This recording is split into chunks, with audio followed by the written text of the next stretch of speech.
Welcome to Energetic Advantage, the podcast where energy isn't woo, it's your edge.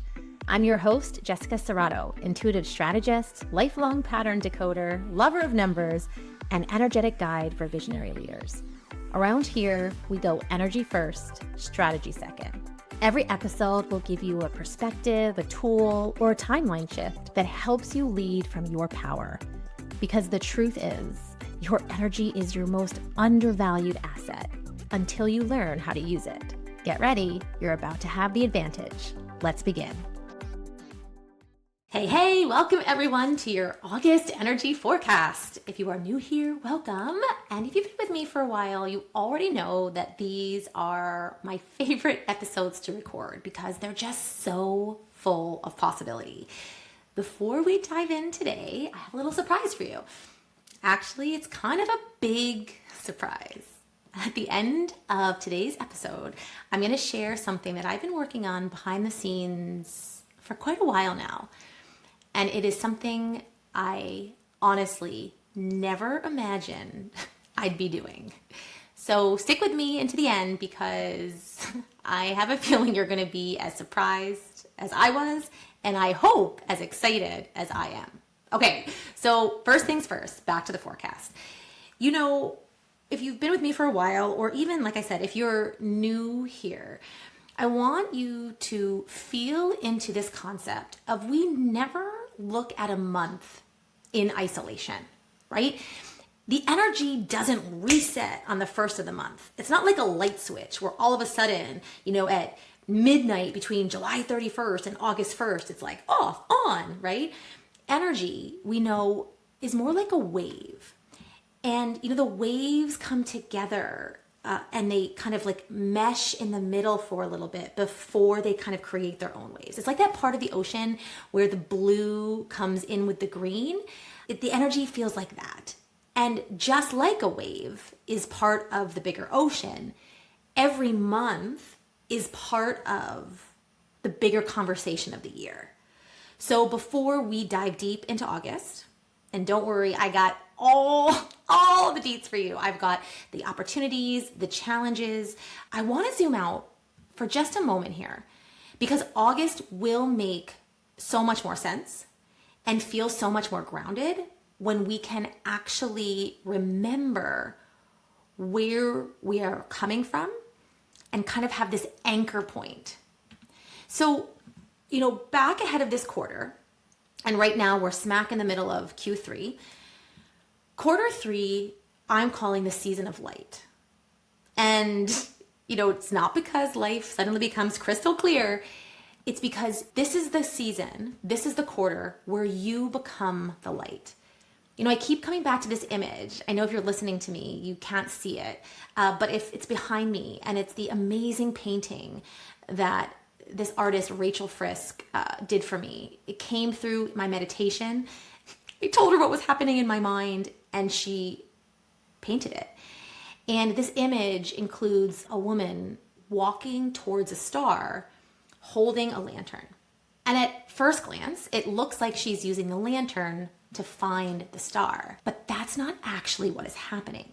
She already knows where she's going. The lantern is not helping her find the destination. It's illuminating the space between where she is and where she's headed. And that, to me, is this entire lesson of quarter 3. We spend so much of life asking for clarity.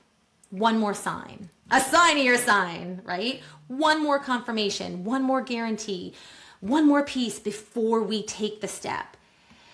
But quarter 3 keeps on asking us this question of, what if you already have enough light for the next step? Here's what I found. The moment that you can trust the light that you are already carrying, the path starts to reveal itself. Maybe not, 20 miles ahead or 50 kilometers, not the whole year, but enough for the next step, and then the next one, and then the one after that. And that's how life works. And that's how every meaningful thing that I've ever built has happened. Not because I knew exactly where it was going, but because I trusted the next step. And now when we go specifically back to July, that's what July was teaching us, right? Again, it wasn't about having all the answers. It was about creating momentum before certainty arrived. So in July, maybe you started the conversation, you launched the thing, you made the decision. I don't know about you, but I made more decisions in July than I did probably in the previous 3 months. And I don't mean decisions of like, what am I having for dinner? Sure. I mean big, impactful, strategic, life-changing decisions. You know, maybe you finally admitted something to yourself that you've been avoiding. And maybe it was as simple as you stopped waiting and you did the thing. Whatever it was, you moved because something inside of you became louder than your fear. We were walking the bridge and we didn't come this far just to come this far. I hope my voice was repeating in your brain for the month of July. And now August arrives. And here enters the 9. Dun, dun, dun. Okay, so let's talk about the energy of August. August is a 9 month. And, you know, we think about where the 9 is on the Pythagorean grid, and it's the top right-hand corner, which tells us that it is a mental, masculine energy. It's also the 9th number of the 9 energy grid. And if you've, you know, maybe studied numerology before or heard people talk about numerology, you've probably heard people describing the 9 as endings or release, a completion or letting go. And I am going to lovingly disagree. You know, I'm actually going to call bullshit because that has never been my experience of the 9. Not personally, not with clients, not after reading thousands of charts. To me, the 9 isn't an ending. It's not a completion. It's not a release. That is so freaking limiting. And you know me, I don't limit. So how do I feel the 9? It's a threshold. And if I'm really being real here, which I always am, threshold is actually not the word that came through the meditation this month. I actually got the word liminal, but that doesn't quite roll off the tongue like threshold. And even I was like, okay, like what the heck does liminal mean, Jess? It's like one of those words where I'm like, I've heard it before. I think I know the meaning, but I hope no one asks me to define it. And so when I came out of my meditation, I looked it up and I laughed out loud because the word liminal comes from the Latin limen, meaning threshold. So like tomato, potato, liminal, threshold, whatever you want to call it. But this is where we get the phrases like a liminal space, right? This in-between place where we're no longer where we were, but we're not quite where we're becoming yet. It could be an airport, a hallway, dawn or dusk. Graduation for me really represents threshold energy. And, you know, threshold is a perspective. Again, mental energy, right? Because it is the threshold where our perspective changes before our circumstances fully do. It's like reaching the top of one mountain and realizing that you're finally able to see the next mountain, right? There are literally mountains that you couldn't see from where you started. Because once you've climbed high enough, your view changes, your perspective changes. Nothing has to end. I want to say this louder for the people in the back, as the kids say. Nothing has to end. Your vantage point changes. And these are two very different energies and very different things. And going back to that graduation energy, you know, I think back to my own, you know, either high school or university. Some people were all in the same graduating class and there was such different energy from everyone. Some people couldn't wait to get the hell out of there, right? Some people cried because they were so happy. Some people cried because they were so sad. Some people were terrified. Some people were excited. Some people knew exactly what their plan was after graduation. Tell me, were you one of those people? And some people had absolutely no freaking idea what was coming after graduation. Was that you? Whatever you were on either polarity or somewhere in between, you can hear what I'm saying is that graduation didn't create one universal emotion. It simply marked a moment where everyone in that moment realized, we're at a threshold. And that's what August is. And from here, we have these such unique vantage points that we can see even more clearly where we have come from. And I'm going to tell you what I want you to do with that. Because, should I digress? I'll digress. Listen, when we have changing this vantage point, most of us tend to keep looking forward, which yes, we want to do, because we can finally see further than we can before. And we see so many possibilities. And equally, we are able to see more of the journey from which we came. And that in itself requires you to do something, which is celebration. But I will come back to that. Because first I want to talk about math. How's that for let's get excited. Wait, first math. No, come on, math is so fun. Okay, I guarantee that if you are neutral about math, the 9 will change your mind. Because the number 9 is magic. It is one of my favorite numbers mathematically. Okay, because it's like a magic mirror. Are you ready for this? Anytime you add a number to 9, you get that same number. 9 plus 4 equals 13, but 1 plus 3 equals 4. 9 plus 7 equals 16, but 1 plus 6 equals 7. Guarantee you, test me, try me, take any number and prove that theory for yourself. And on the other side of the mirror, anytime you multiply a number by 9, you get 9. The 9 keeps finding its way back to itself. How amazing is that? That is exactly what growth is. Life, we have experiences, right? We have successes, we have failures, we have unexpected opportunities, curveballs. But somehow, if we're paying attention and being intentional with our choices, we keep finding our way back to ourselves. The version that was there all along.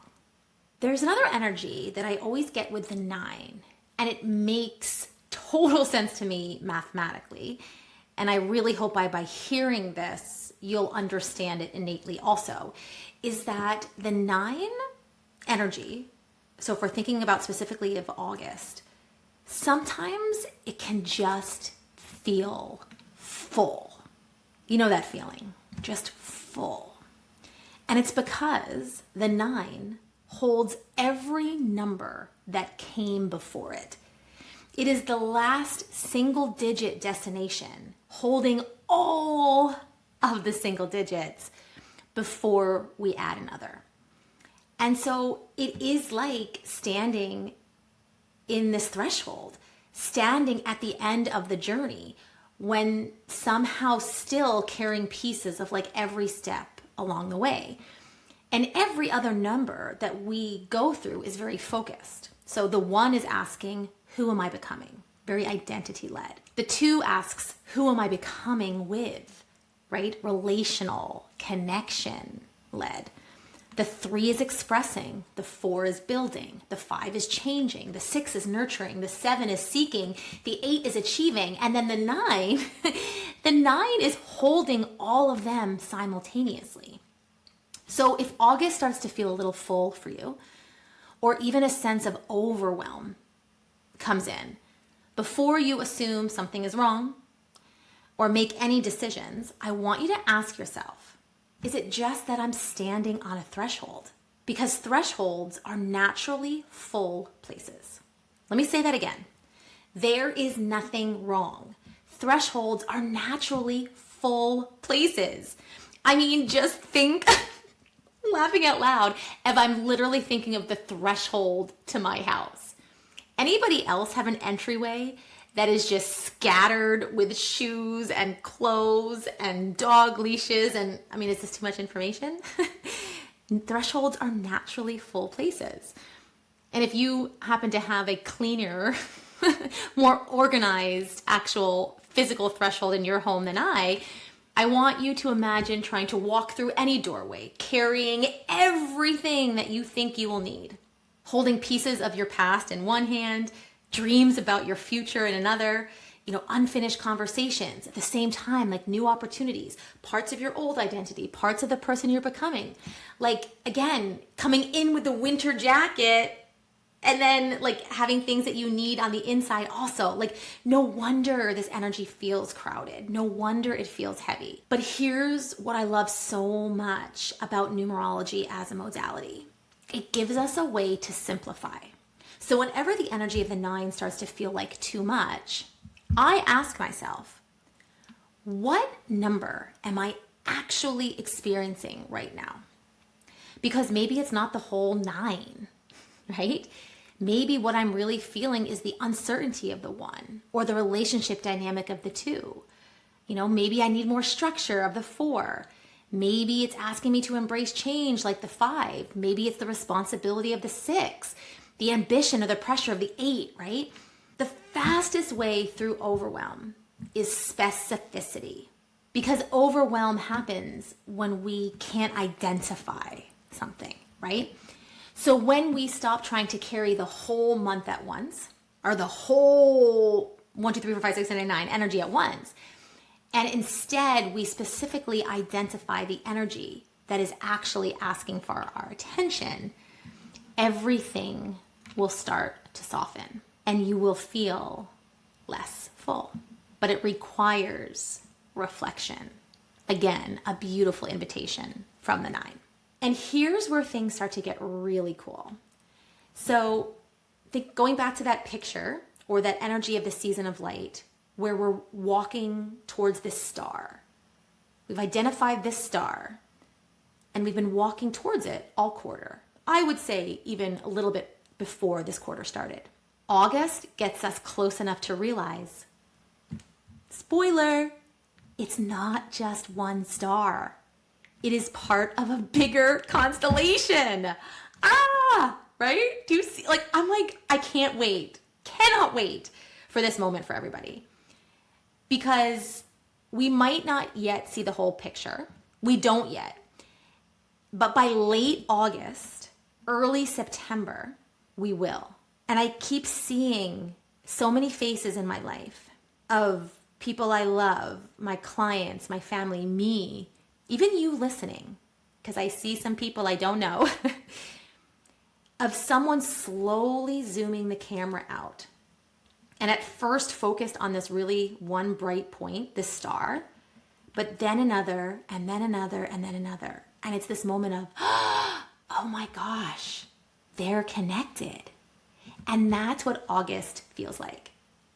Random moments begin, seemingly random moments, I should say, begin revealing themselves as pieces of a much bigger decision. Separate conversations, even with different people, start to connect. Pieces become patterns. Like, again, things that felt unrelated suddenly are like, duh, that makes perfect sense. Because we are beginning to see the constellation, not just the stars. Another big theme, and one of the strongest images that came through for me for August, is one of unexpected visitors. Like knocks on the door, unexpected emails, introductions, chance meetings, maybe even old memories resurfacing. Someone mentioning your name, an invitation, a conversation you didn't see coming, right? It's almost like the universe is like sliding something across the table. Like, what about this? And I kept on seeing one of those old Rolodexes. And I laugh because depending on how old you are listening, you may never had a Rolodex, but I did. And it was this circular thing on my desk, which had everyone's business card in it, like actual physical business cards. And you would rotate it. It would be in alphabetical order, and you'd rotate it. And that's where everyone's phone numbers and email addresses and contact information would be. It's like connecting people, like a network, like who's in your Rolodex. And I feel that is such a beautiful energy coming in August, which is it does also feel incredibly relational.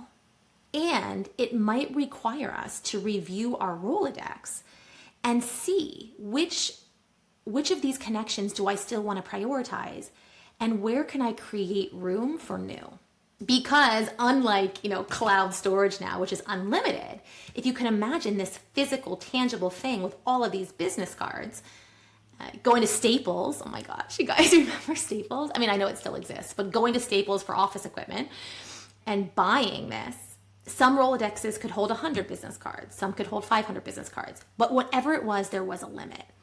So whenever I got a new business card, at the end of every year or when my Rolodex started to get full, I'd have to go through the existing Rolodex and be like, like who haven't I talked to a while? And either I would connect and reach out, or I would take the card out of the Rolodex and insert the new card. And that is a perfect metaphor or analogy of what the energy feels like with relationships this month. And, this also brings right into this next theme, which is the choice between fitting in and belonging. Because when something new arrives, it's amazing how quickly some of us shapeshift, right? Some people perform or some people shrink, really trying to become who you might think this new person wants you to be, trying to fit in, wondering who we should be to deserve this unexpected opportunity. But August is telling you to stop. It's never going to ask you to fit in. It's asking you, will you belong? And although some of you might be hearing this and saying, aren't they the same things? No. Fitting in asks you to change yourself. Belonging asks you to bring yourself. And bringing yourself in its entirety is one of the greatest invitations that August is going to offer you. The other gift that the 9 brings is neutrality. Oh, I love this one. Can you simply say what is? So not what it means, not the story behind it, just what happened. Here are some examples. An unexpected email arrived. Period. A client said no. Period. Someone reached out. Period. Plans changed. Period. It is what it is. Period. Right? So many of us say the thing and then we continue the sentence with what we think it means. But the second that we decide that we already know what it means, we stop becoming available for what it might become. So, when these unexpected visitors come in August, can we simply observe what is happening without rushing to decide what it means? Listen, I get it. We're so quick to assign meanings. Like we want to know how the story ends. But actually, if you think about this, I don't want to be halfway through a great book and already know the ending. Why would I keep reading? And I think the same is true for life. Let it unfold. Stay curious. And I really want you to hear my voice in your head this month. Whenever you start to continue the sentence or create meaning or a story behind an event, I want you to hear me say, period, right? I want you just to observe. Name the observation in neutrality, period. Another big theme feels like there's a beautiful dream life happening in August, where ideas seem to arrive while we're sleeping. Solutions are going to appear when you've stopped trying to solve the problem. Connections happening behind the scenes. Intuition getting louder. And this doesn't mean that we need to analyze every dream. It just means pay attention, notice, observe, remain awake. Because the challenge of August is falling asleep at the wheel or going on autopilot. Because it's we're coming to this threshold. It's oh my gosh, you know what it's like? It's when you get to your final semester I remember when I got to my final semester of college, first of all, I chose my courses. I think I had like a yoga class. I had a scuba diving class. I think I had one or two like kind of harder academic classes, but it was kind of like I was coasting, like falling asleep at the wheel until I realized that I had missed so many yoga classes that I might actually freaking fail yoga. What? Now, what makes this more absurd is before this last semester, I had a 3.92 GPA, like close to 4.0 GPA. And can you imagine if I had let myself fall asleep at the wheel to get a freaking F in yoga? Oh my gosh, I'm still laughing at my 21-year-old self here. But this is kind of the energy of like the challenge of August is when we're kind of coming to this threshold, looking too far ahead, or even forgetting how much hard work we put in, like how much, oh my gosh, time in the library I spent my freshman, my sophomore years, right? Like really getting to that point. We want to make sure that we don't fall asleep.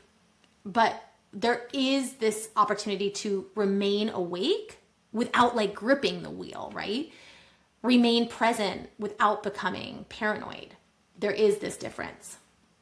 Now, I talked earlier in the podcast about celebration and the importance that celebration plays in the 9. Because a celebration is not because everything is finished. Celebration can also be because it creates capacity for what's next, right? Think about a birthday, celebrating the past year and the next year. Graduation, yes, is celebrating the completion of, a chapter, but also really celebrating the next. Same thing, baby shower, the end of your child-free days and celebrating the start of your child-full days. Oh my gosh, I never thought of that. Child-free versus child-full. Ugh, I'm in the child-full right now. And deciding what it is we want to celebrate and how we want to recognize is super important, because choosing quote unquote the wrong thing really deters us from taking this next step. So I'll share it in 2 ways. Many people who have the 159 in their chart, they get through life very quickly, and their present to themselves or their gift for themselves is when they finish something, guess what? You get to start something new. Like, of course, and then sometimes that has us stop completing a task, not because we don't want to complete the task, but because we literally don't want to do what's next on our list. And even, I sound so smart in my podcast, but I make so many mistakes, especially as a mom. And the best example I can give is like when I told my girls, okay, like clean your rooms, and then when you're done, I want you to clean the bathrooms. And I would check in with them, and like nothing was done. And I was like, oh my gosh, girls, what happened? And like my youngest, God bless her, she was like, Mom, why would I clean my room when the reward for cleaning my room is cleaning the bathroom? Like, I'm just not gonna do it. And I was like, oh my gosh. She is my Saturn, by the way. She is my greatest teacher. And so that's an example of when we don't stop to celebrate the completion or the threshold of something, we sometimes hold ourselves back from starting the next thing.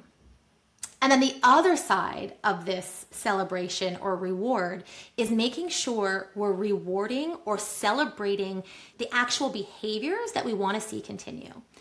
And the best example I have for this is a corporate client that called me in to really help with their employee recognition program, right? Of course, they were welcoming in a new demographic of people, especially those born in the 2000s or later, and they were finding that the typical way that they rewarded or recognized the employees in their call center was not working anymore. And I was like, oh, let me see what's up. So I went into their business, and they had created this recognition system where they would recognize and reward employees based on the number of calls that they took during the shift. Like how many people they spoke to, how many times they answered the phone and got off the phone. And that made sense on paper, I guess, because they were like, we want people to be efficient. We want people to like, take as many calls as they can. Except that it completely changed the employees' behavior. And because of that, it was tanking their reviews from customers. Because like, what do you think happened? Everyone was rushing. They didn't want to solve the problem. They just wanted to get off the phone. And so like customers were calling back more often because they weren't satisfied with like the first interaction. And so the metric, the celebration metric, was rewarding like activity and speed, not impact. And I was like, okay, so let's celebrate something different. Can we celebrate how many problems they actually solve, regardless of how much time it took on the phone? Can we celebrate customer feedback, like through a survey, like all of these things, celebrating the outcomes, celebrating the resolution on the first call. And, my intention energetically was, well, whatever we celebrate, we create more of. And let's just say the result was, life-changing, company-changing, and I'm still consulting for them, obviously, right? Because when we started to celebrate different behavior, we got more of that behavior, and that resulted in such a different outcome. And so I've thought about that experience so many times over the years, and I'd like to ask you some questions here. What are you rewarding in your own life? What are you celebrating? Are you celebrating being busy? Are you celebrating building something meaningful? Like, what are you rewarding? What are you celebrating? Because August is really going to ask you to notice. Like, celebration is not just the reward for what you have done. Celebration is what creates the energy for this next chapter. So let's celebrate in a way that we want more of. This next theme that's coming through is, from the 4 Agreements. And if you haven't read the 4 Agreements, it's a really beautiful book. I actually have a card deck as well. And one of the 4 agreements is don't take anything personally. And this is going to be really important in August. Not every closed door or someone saying no to you is rejection, right? Not every delayed email or like unanswered text means that someone doesn't like you. Can you, again, be neutral in this? Simply letting things be what they are before you decide what they mean. And that perspective and neutrality and wisdom is really important here. And so I have a homework assignment for you. I'd love for you to read the 4 agreements if you haven't already, and really focusing in on this agreement of not taking things personally and seeing how this affects your interactions in August. So as we kind of come towards the end of the forecast, stay with me because I have that exciting announcement coming. I want to leave you with a few questions, and I'll invite you to sit with them. What am I making room for? Who or what is trying to find me? Where can I really focus on belonging rather than fitting in? What opportunity would I recognize as such if I wasn't quite trying so hard or busy focused on other things? And can I trust that I don't need to be responsible for everything? Because that's another thing about the 9. Sometimes we mistake it for the 6, just opposite. And the 6 wants to nurture, to fix, to hold everything together. Whereas the 9 simply witnesses. But it's not a passive energy, it's a masculine energy. And it reminds us that some things, I would say most things in life, the hardest thing is to receive it. So carry your lantern, trust your light, stay curious. The constellation is already forming or has already formed. By the time we get to September, you're going to look back at this month August 2026 and realize that all of those unexpected conversations, those little interruptions, those quote unquote chance meetings, these ideas that came out of nowhere, they were never random. They were stars. And you just hadn't seen the constellation yet. I'm so excited for us to experience August. Okay, but before we wrap up, remember how I told you at the beginning that I had something very unexpected to share? Well, here it is. I guess there is no better month than a 9-month to stand on a threshold and tell you something that still feels a little surreal to say out loud. We are launching, dun, dun, dun, dun, an app. Yes, I know. If you had told me a few years ago that I'd be launching an app, I would have laughed because I am the person who forgets her Apple password. I still have moments where I'm like literally in the Apple store being like, can you help me? I can't figure this out. So the fact that I am about to have something in the Apple store, in the Google store, is not lost on me. And also that, my friends, is why I have an incredible team working on this with me. Because, of course, I've learned that you do not have to become everything. You just have to be yourself and surround yourself with people who are brilliant at the things that you are not. And I know what your next question is, which is, Jess, what it's called? What is it called? Well, I can't wait to tell you. It is called... Are you kidding? I'm not telling you. Because the whole story behind the name deserves its own episode. It deserves way more than 5 minutes because, you probably guessed, the name is not random. Every single letter was intentional because I used numerology to choose it. And once I tell you this story of how the naming of the app came to be, you are going to start looking at names in a completely different way. So that is actually what we're going to talk about next week. How we can use numerology to harness the power of names, of words, of language. And it is then that I will reveal the name of the app. If you have any guesses, I'd love for you to send them over to me on Instagram. Just message me and tell me what you're thinking. We'll play a little game to see if anyone guesses before I announce. And if you are curious and you want to be the first to know, not only about the name, of course, but about when the app is available, I want you to go down to the show notes and join the waitlist because you are going to be the very first to know when we officially reveal everything.